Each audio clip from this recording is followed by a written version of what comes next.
Missouri. I'm the oldest of 21 children. There are 12 girls, 9 boys, no twins, same parents. And my husband and I moved here just a few years ago, and in the course of this move, we were away from each other for 7 months. He came out here for a job, and I was back in Virginia selling the house. And during these 7 months, I thought about kissing a lot.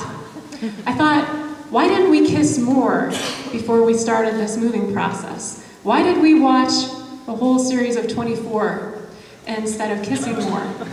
So I thought about this a lot, and kissing is not really one of those things you can do on your own. So I went to the internet, and I realized a lot of people are thinking about kissing. There's a lot of videos on kissing. There's instructional videos on kissing, very informative, very helpful.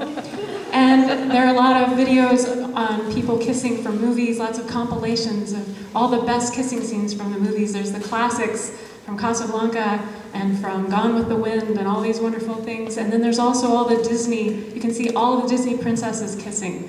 Disney is the first place where we learn as children that kissing is so important.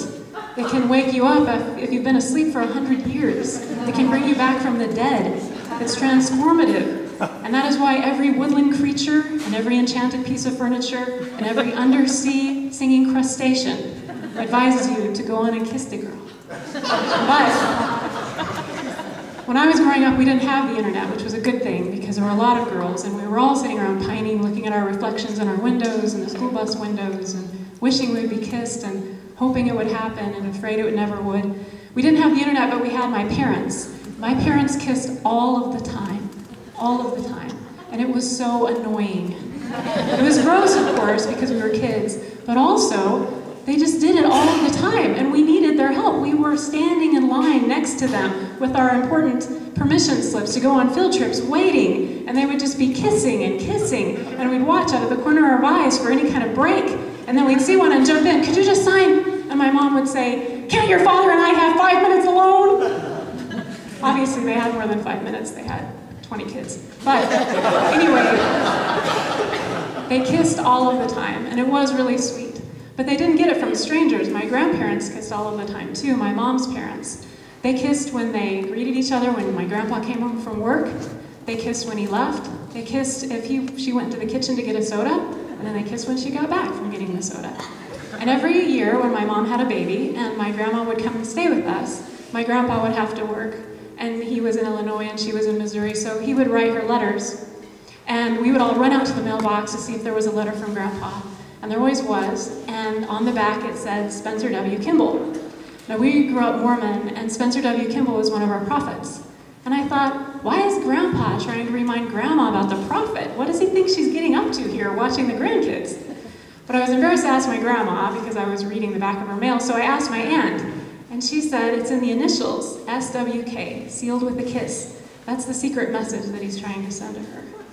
They loved each other very much, and they got married very young. My parents got married young. They were just 16 and 17 when they got married. And they were hardly ever apart even now, they're hardly ever apart. And my grandparents got married, my grandma was only 13, and my grandpa was 21. I got married at 23, so I was kind of an old maid in this family. But I'm really glad that they got married so young. My grandma only lived to be in her 50s, and my grandpa, who was older, had always assumed that she would outlive him. And he was really devastated when she passed away first. And I remember I was doing the dishes with him. He always said he did the dishes to get his nails clean. He didn't really get the dishes clean, which was why I was there, to slip things from the rinse back into the wash to make sure that they got clean again.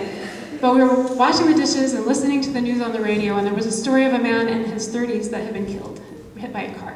And my grandpa got so upset. He was throwing the dishes and he was screaming, why? And I thought he was screaming, why did this man have to die? But he was screaming, why not me? Why not me? I miss your grandma so much. I'm ready to go. And then he went up on the roof and yelled at God for a while, because my grandpa was actually kind of crazy, as were my parents, because you have to be crazy to have that many kids. But what I learned from all of these people was that if you find someone who's the same kind of crazy as you are, and they want to kiss you, then hold on to them and kiss them all that you can.